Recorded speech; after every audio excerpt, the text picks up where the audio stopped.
Gracias por estar con nosotros. El proyecto de ley de creación de oportunidades que entregó el presidente el viernes a la Asamblea consta de varios ejes principales, entre ellos la reforma laboral y la reforma tributaria. Para el análisis nos acompaña José Hidalgo Payares, director de Cordes, a quien le doy la bienvenida. Gracias por estar con nosotros esta mañana. Buenos días. Buenos días, Liz. Muchísimas gracias a usted por la invitación. Bueno, ¿qué le parece a usted? ¿Cómo luce este proyecto de creación de oportunidades en cuanto a esa meta de estabilizar y reactivar la economía en el país? Bueno, yo creo que para analizar el proyecto de ley hay que tomar un poco en cuenta el contexto en el cual se envía a la Asamblea.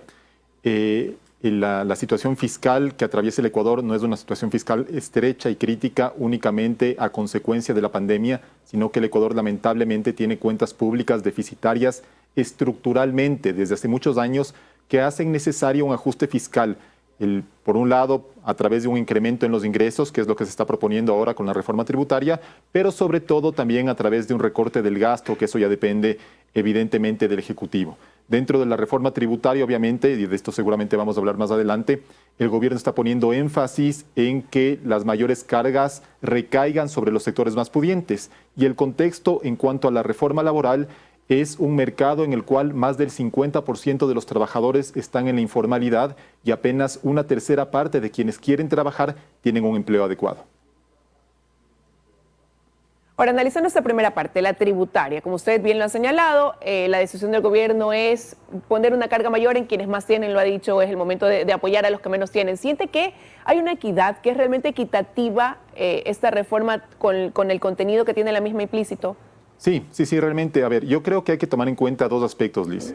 Primero es entender o saber con un poco más de cifras qué es ser de clase media y qué es ser de clase alta en el Ecuador. Creo que muchas veces los ecuatorianos pensamos que clase alta es únicamente una persona como Álvaro Noboa y que una persona que gana $5,000 o $3,000 al mes pertenece a la clase media. Y la realidad es que no es así.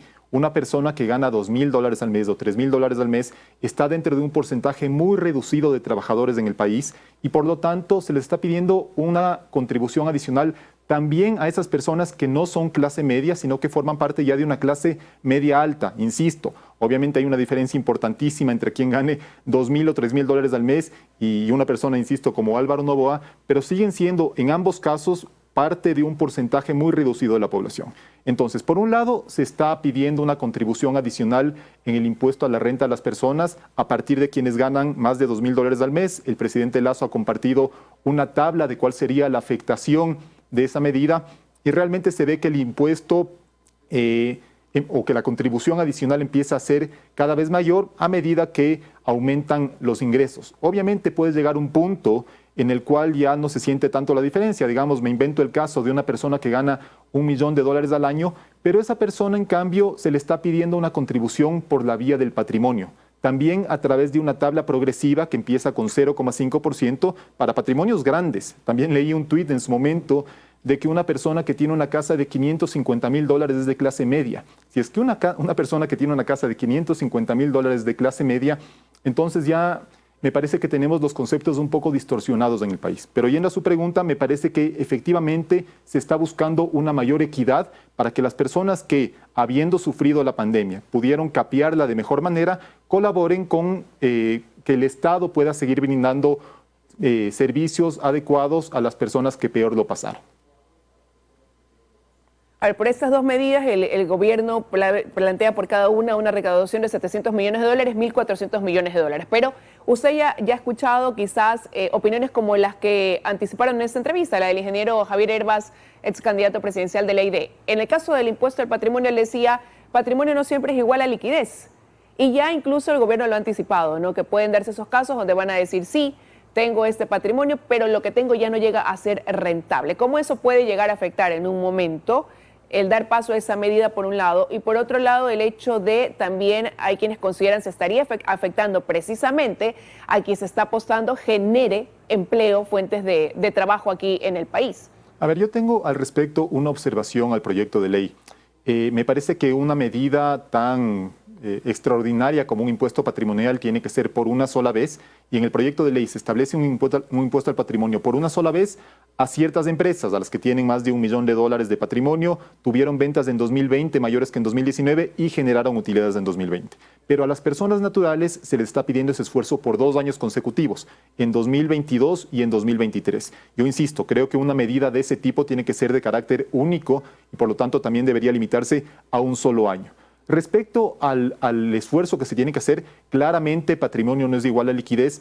Hay que tomar en cuenta igual, Liz, que esto empieza desde patrimonios altos, 500,000 para una persona o $1 millón si es que es en sociedad conyugal, con una tasa de 0,5% que va aumentando a medida que aumenta el patrimonio. Yo lo que creo es que el gobierno, en ese sentido, sabiendo que patrimonio no es necesariamente igual a liquidez, debería dar facilidades de pago a fin de que ese impuesto que se cobre, creo yo, por una sola vez, pueda diferirse durante el ejercicio fiscal para no causar una afectación severa a los contribuyentes.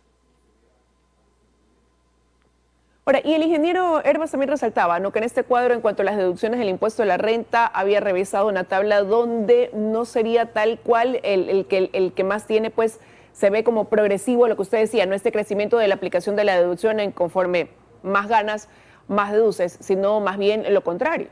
Es que me parece que llegado a cierto monto de ingresos, la afectación ya es un poco más reducida. Insisto, pongo el ejemplo de una persona que gane $1 millón al año, ¿no es cierto? Entonces, seguramente es una persona de un porcentaje muy reducido de la población y en la actualidad esa persona ya no puede deducirse gastos personales y ya está sus ingresos ya están grabados en la tasa marginal más alta, que es del 35%. Entonces, la diferencia que va a sentir ahora es realmente mínima, pero esa persona seguramente tiene también acumulado a su vez un patrimonio importante. Entonces, sí hay una especie de compensación en el sentido de que las personas de muy altos ingresos, que deben ser contadas con el dedo de la mano en el país, o en todo caso no con el dedo de la mano, pero que son pocas, se les está pidiendo un esfuerzo adicional, tal vez reducido por el lado del impuesto a la renta, pero se les está pidiendo un esfuerzo importante por la vía del patrimonio.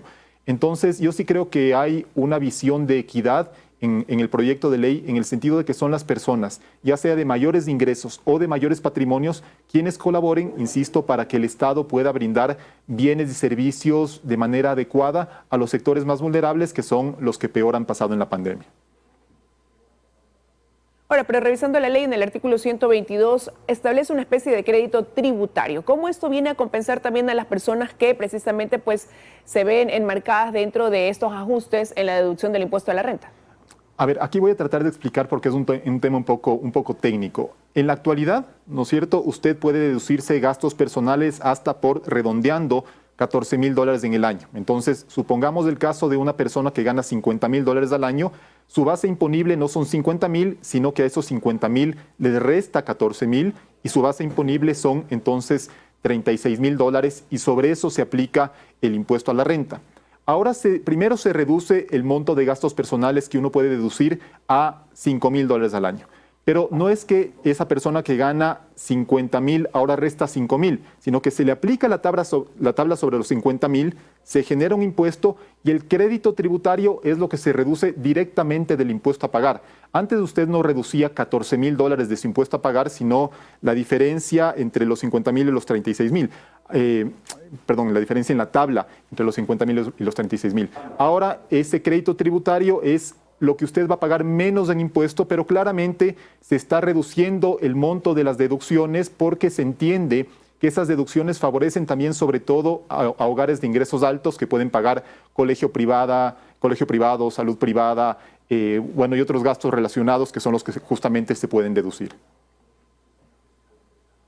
Ahora, ya hay pronunciamientos, hay quienes radicalmente dicen no debe haber impuestos a nadie, ni siquiera a los que más tienen, aunque sea de manera progresiva o temporal.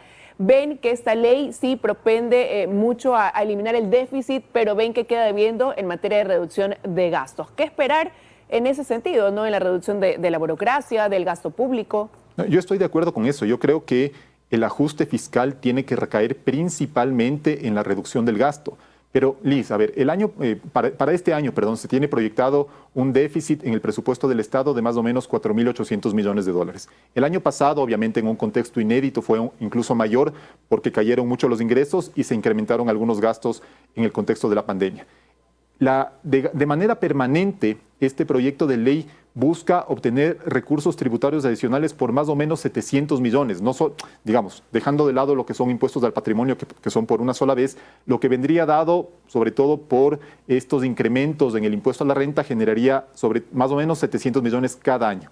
Entonces, de un déficit de 4.800, tomando como referencia lo que se proyecta para 2021, se ve que una parte menor está dado por un incremento en los ingresos y más bien el resto del ajuste fiscal tiene que venir por el lado del recorte del gasto.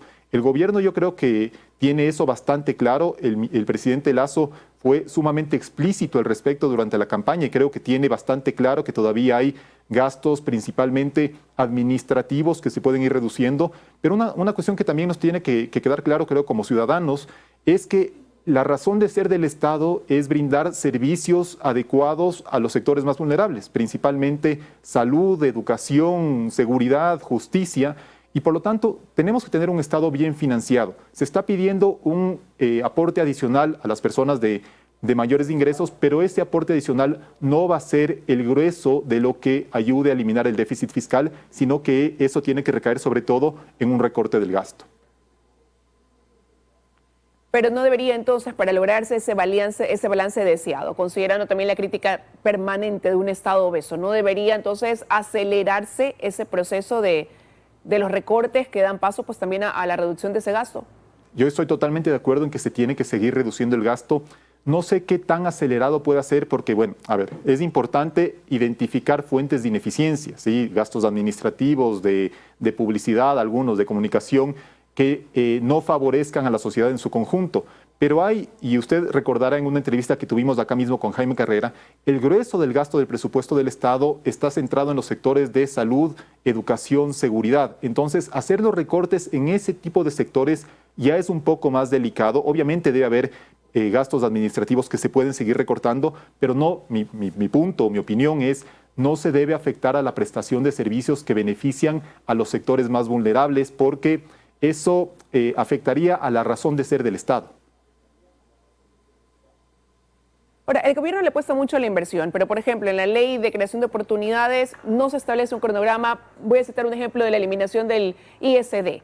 Cuando se dio paso a la eliminación de este impuesto en el tema de aerolíneas, se dijo que se venía trabajando en un cronograma para aplicarlo en otros sectores, pero sin embargo, eso no se lo ve plasmado como un cronograma como tal dentro de esta ley. Sí, ahí yo le daría dos respuestas, Liz. La primera es que desde que se aprobó la ley de fomento productivo, me parece que en el año 2018, se aprobó también que el ISD se puede ir reduciendo por decreto, ya no tiene que pasar por la Asamblea. Entonces no tenía necesariamente que estar en el proyecto de ley porque el gobierno, por iniciativa propia y sin pasar por el legislativo, puede ir reduciendo ese impuesto. Y por otro lado, para quienes esperan una reducción muy rápida del ISD, hay que tomar en cuenta que este impuesto es el tercero en importancia en recaudación, después del IVA y el impuesto a la renta. Genera más o menos cada año alrededor de $1.000 millones en ingresos al fisco y por lo tanto una eliminación de esa magnitud debería estar compensada por otro impuesto. Pero claro, en el Ecuador no queremos, por ejemplo, que se incremente el IVA. El gobierno ha sido explícito en eso. Yo hubiera preferido en lo personal que se aumente el IVA y se elimine el ISD, pero nadie está dispuesto, parece, a aceptar esa compensación. Entonces, tomando en cuenta la estrechez fiscal, es difícil pensar en una eliminación o una reducción muy acelerada del ISD por la afectación que eso tendría para los ingresos del fisco. Ahora, el proyecto habla de incentivos tributarios hasta 15 años para nuevas inversiones, habla de reducción o eliminación del ISD sin ser muy específico, de la exoneración o reducción también de tributos al comercio exterior.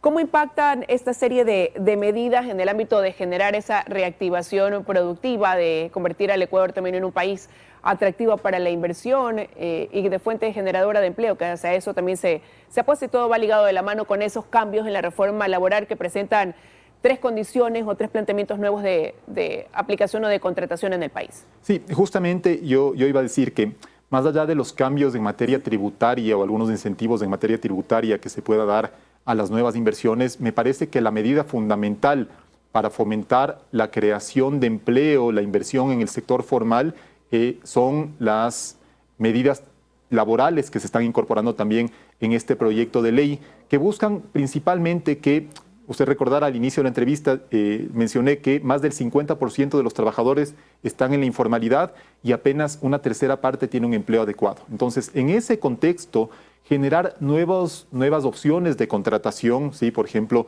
contratos a plazo fijo o por jornada y demás, me parece que es la mejor vía para garantizar una mayor inversión y una mayor creación de empleo en el sector formal. Pueden darse algunas medidas de carácter tributario. Hace poco el propio gobierno avanzó en una reducción arancelaria bastante importante, principalmente para materias primas y bienes de capital, pero creo que todo esto se tiene que ver complementado con una reforma laboral que beneficie no a las empresas principalmente, sino a las personas que están buscando, vincularse con el sector formal. Y me parece que lo que está proponiendo el gobierno en materia laboral busca justamente eso, sin alterar las condiciones de los contratos ya vigentes, beneficiar o incentivar una mayor contratación en el sector formal.